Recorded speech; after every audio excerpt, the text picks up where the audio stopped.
Hello, folks. This government doesn't give a damn about working people. The Labour Party have this time, in a big way, betrayed working Britain. Did you know it's now actually more affordable for companies to employ workers from India than to hire British But ones? for some reason, the government just doesn't seem to understand. It sounds completely unfair, but that's the shocking reality of the new UK-India Free Trade Agreement, And that's why many people voted for us last Thursday. signed off by none other than Keir Starmer. Thanks to this deal, Indian workers brought to Britain won't pay a single penny in national insurance for up to 3 years, and neither will the firms hiring them. Meanwhile, British workers are hit with higher taxes, and local businesses are shelling out more just to keep them employed.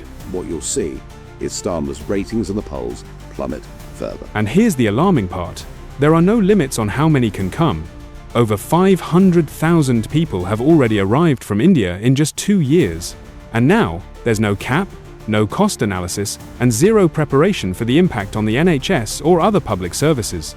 Make sure you stay with us to the end. You need to see how far this goes.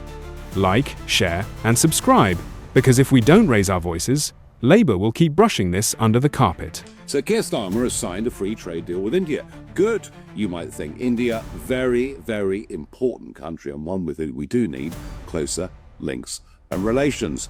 And yet, if you look at the detail, it's truly extraordinary. So a company can transfer workers from India to the UK. Those workers here will not pay any national insurance for at least 3 years. So at the very same time, they're getting a big tax exemption. Taxes on British workers have been put up since the Labour government came into power. Worse still, remember what happened at the budget?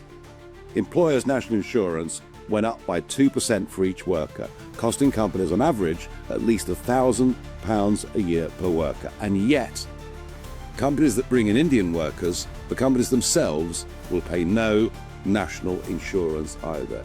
It means overall, it's about 20% cheaper to employ an Indian after this deal than it is to employ a British worker. On top of that, there are no limits to this deal at all.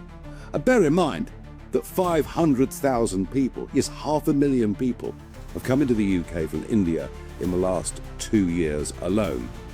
It's honestly impossible to predict how many hundreds of thousands more will come on this deal. There's been no impact assessment, no analysis of cost, and absolutely no analysis of what this will mean for burdens on the health service and elsewhere. This government doesn't give a damn about working people. The Labour Party have this time, in a big way, betrayed working Britain. And that's why many people voted for us last Thursday. But for some reason, the government just doesn't seem to understand. Reform UK are the party of British workers. This deal is truly appalling. And I think what you'll see is Starmer's ratings in the polls plummet further.